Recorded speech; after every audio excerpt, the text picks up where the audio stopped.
महत्वाची बातमी आहे। राष्ट्रवादी काँग्रेसचे नेते सूरज चव्हाण यांना दणकाय कोर्टाकडून आता वांद्रे कोर्टाची हजर राहण्याकरता नोटीस आहे। 28 जुलैला सूरज चव्हाणांना वांद्रे कोर्टात हजर राहण्याचे आदेश आहेत। अंजली दमानियांच्या मानहानीच्या याचिकेवर ही सुनावणी होणार आहे। अंजली दमानियांकडून सोशल मीडियावर पोस्ट करत या संदर्भात माहिती देण्यात आलेली आहे। या सगळ्याविषयी बोलण्याकरता राष्ट्रवादी काँग्रेसचे प्रवक्ते सूरज चव्हाण आपल्यासोबत जोडले गेलेले आहेत।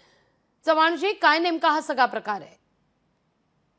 मला याच्या बाबतीत कसली नोटीस किंवा याच्या बाबतीत काही याच्या अगोदर कायदेशीर कुठल्याही प्रक्रियेमध्ये मला आलेलं नाही। आताच हे माध्यमाच्या रूपाने मला समजलेलं आहे। या बाबतीत मी कायदेशीर जी काही प्रक्रिया असेल त्याच्या समोर जायला तयार आहे आणि त्याला उत्तर द्यायची माझी तयारी आहे।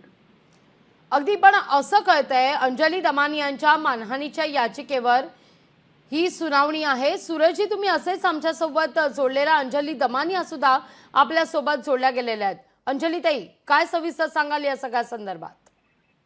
नाही, नक्कीच मी माझी बाजू जी आहे ती सांगेन। तुम्ही त्यांचं आधी बोलणं पूर्ण करून त्यांना जाऊ दे, कारण मला काही कोणाशी वाद घालायचे नाहीयेत। मी माझी जी बाजू आहे ती न्यायालयात मांडलेली आहे आणि त्याच्यावर 28 तारखेला जे सूरज चव्हाणांना सांगायचं ते त्यांनी तिथे येऊन सांगावं।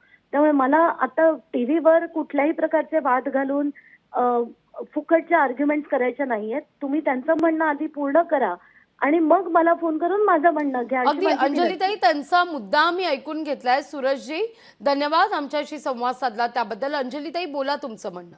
हो, कसं झालंय की आता राजकारणात एकतर पातळी उरली नाहीये लोकांची बोलण्याची। वाटेल ते येऊन वाटेल ते बोलणं ही आता मला वाटतं सवयच झाली आहे काही पक्षांना, की 2-3 माणसं अशी ठेवायची जी कोणावर काहीही बोलतात।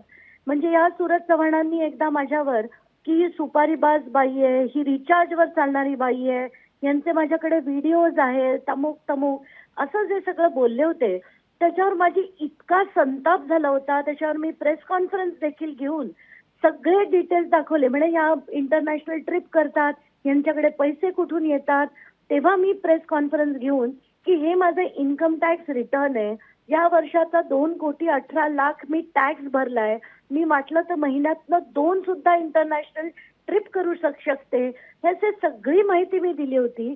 आणि ही जी वाटेल ती बोलणारी माणसं आहेत ना, यांना आता बरोबर चाप बसायला हवा। म्हणून मी हे नोव्हेंबर महिन्यात सप्टेंबर-ऑक्टोबर मध्येच ही याचिका दाखल केली होती। त्याची डेट आत्ताची मला आजची मिळाली होती आणि आज व्हेरिफिकेशन प्रोसेस झाल्यानंतर कोर्टाने माझी बाजू पूर्ण ऐकून घेतली आणि नोटीस काढण्याचा त्यांनी ठराव करून आता ती नोटीस काढण्यात आली आहे। अगदी अंजलीताई, धन्यवाद आमच्याशी संवाद साधलात त्याबद्दल।